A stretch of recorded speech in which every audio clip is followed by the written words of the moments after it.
Good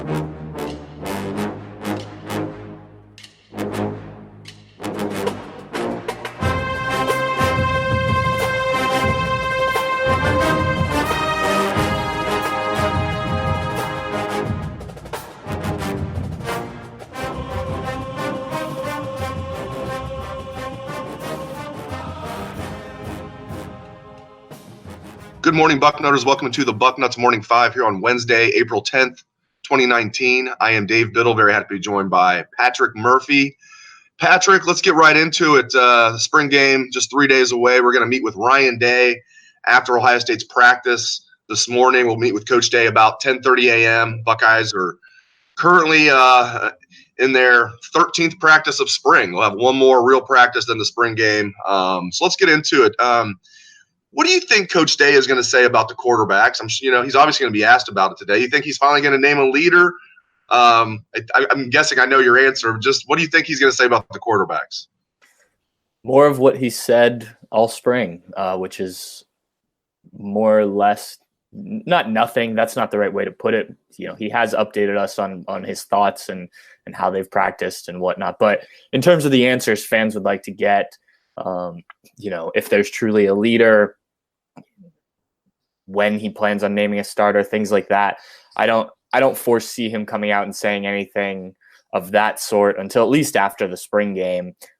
Maybe on Saturday we'll get a bit more from that angle. But, it seems to me he's sticking with this is a competition and, we're going to let it play out as long as it needs to. I think from what we've seen, while I do believe it is a competition, I believe that Justin Fields has the leg up. But I haven't seen enough where I'm, sold absolutely that he's the starter. And I think that's what Ryan Day would have to see to say for sure. He's a guy who obviously just came in January, is still learning the playbook, as is Matthew Baldwin, who, while he was able to study it last year, wasn't able to do a ton coming back from that ACL surgery.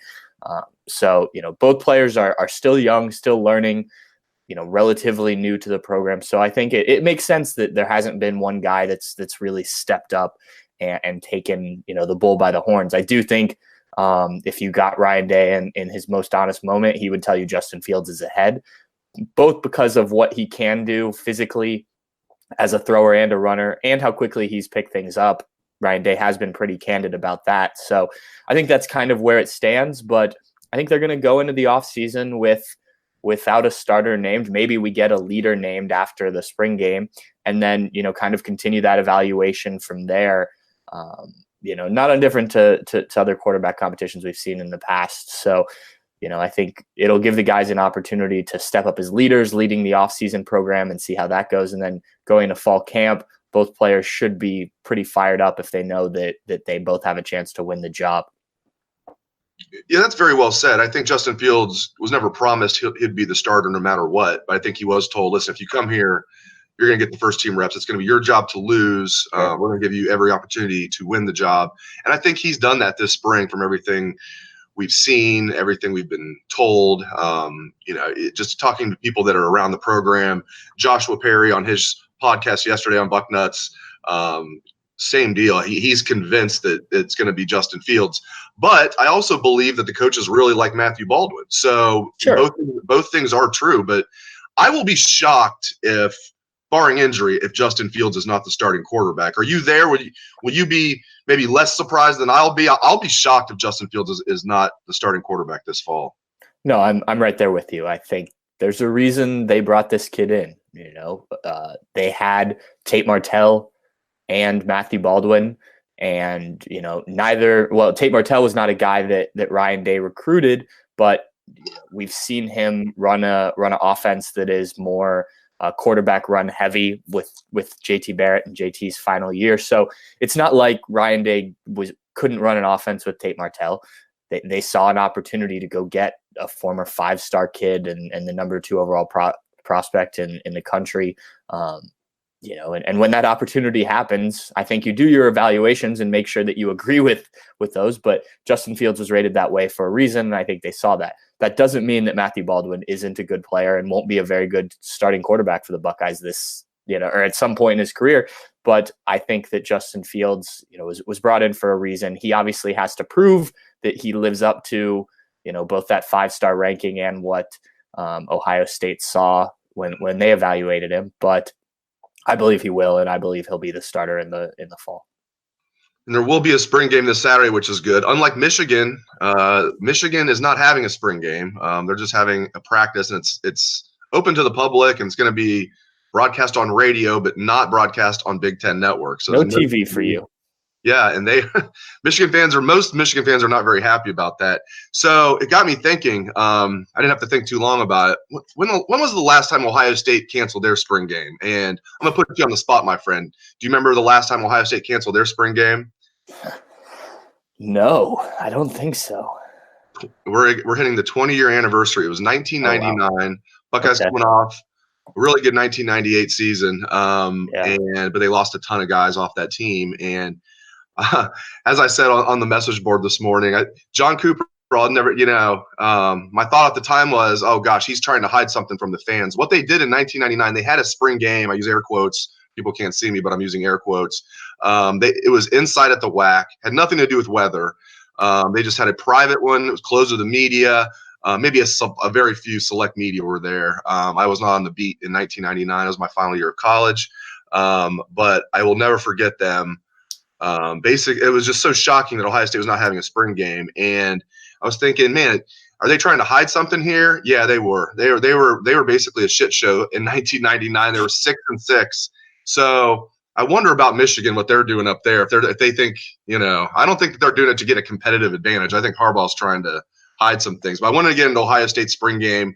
What do you think the format's going to be? Obviously, we'll ask Ryan Day about this later today. Do you think there's going to be tackling? We know there's actually going to be a game. You think it's going to be glorified, two-hand touch? You think we're going to actually see some real football, just maybe with the quarterbacks wearing a black jersey? Just what do you think is going to happen? Based on what we've seen from when we watched the scrimmage that they had last Friday, I imagine it's going to be a lot like these last couple of years under Urban Meyer, where the first half is normal time, normal rules, but the tackling is minimal. And obviously I don't think they'll be tackling the quarterbacks. And then as they get in the second half and get, Justin Fields, Matthew Baldwin, some of the bigger names out, we'll see some more tackling. I know we've heard a couple times while we've been at practice that, when Chris Chuganoff is gone in the game, they announce the quarterback's live, and that kind of, it has become a joke. But I think you'll see some of that. If I remember correctly, that's how Urban Meyer did it the last couple of years. The running clock in the second half, Ryan Day's already mentioned that, just to not have as many reps on these guys' bodies in this type of game. But I do think we'll get some some look at real football. It won't be a regular game, and it shouldn't be. It's a spring game. You don't need guys getting hurt. Sure, we'd like to see real tackling, live tackling, but if the concern is the safety of the players and getting them into the summer healthy and then into the fall healthy, I think that makes a lot of sense. Going back to canceling spring games, the closest thing I remember to that is, I think it was Tressel's last spring when they all wore military camo stuff, and they just had like a last game as an Ohio State coach. Yeah. And they had it was basically a glorified practice on the field, but that was televised on BTN, if I remember correctly. And they had the Virginia Tech logos on there. They had the camera right. Of the tragedy at Virginia Tech had just happened. Right. But you're right. Well, Northwestern, for the listeners that don't know, you're saying, well, Michigan's having a practice. A lot of schools just basically have a practice, maybe with a little bit of like scrimmage moments mixed in, and it's still televised. For example, this year on Big Ten Network, this Saturday, Northwestern is doing exactly that. They're just having a practice. So Michigan, people were asking on the board, well, maybe Big Ten Network just didn't want to show Michigan's practice. Like, no, all joking aside about Michigan, they are the second biggest fan base in the Big Ten behind only Ohio State.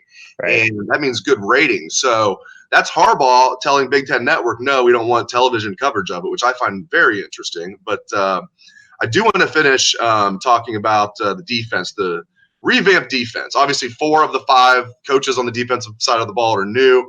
So, Buckeyes were 72nd in the country last year in total defense, Patrick. So I know they're going to be a lot better.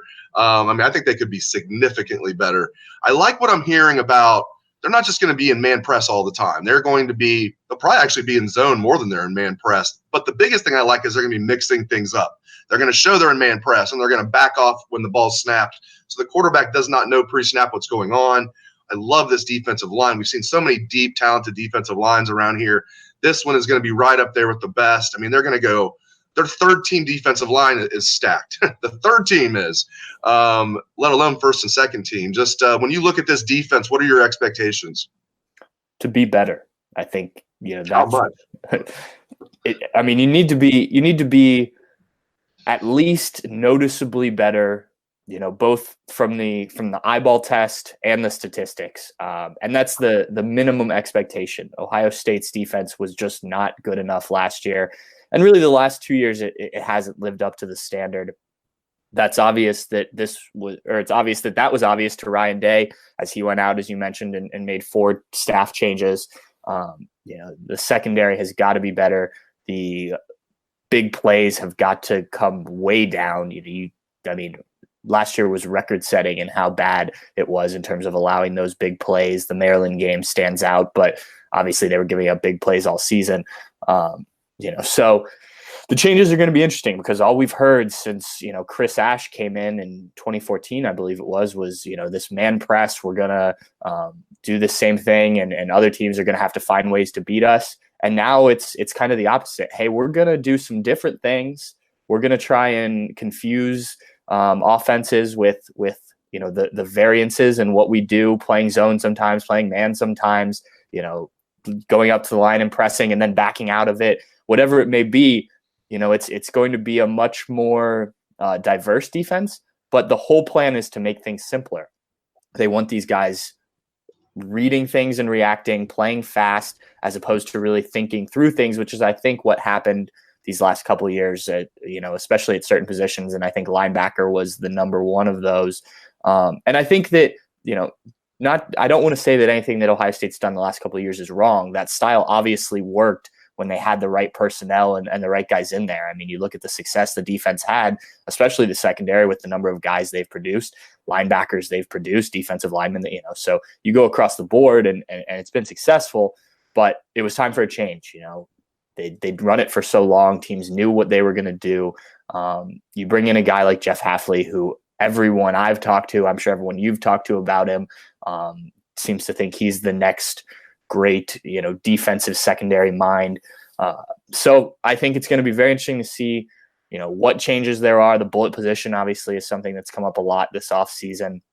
I'm still curious how much that gets used. And I'm not saying that because I don't believe it'll get used, but I'm just not sure. If someone asked the other day, I believe, about if this could be their base defense, and Greg Madison responded with, in some games it might be our base defense, and in other games it won't. So they're going to have a lot of tools in their toolbox this year, which I think is good. And if they're playing fast and playing simple, like they've talked about, then they should be, right up there with some of the top defenses in the country once again. Great stuff from Patrick Murphy. I appreciate it, Patrick. And thank you to all listeners out there for tuning into the show. I appreciate that as well. I hope everyone has a great day. Let's hear that Buckeye swag, best damn band in the land.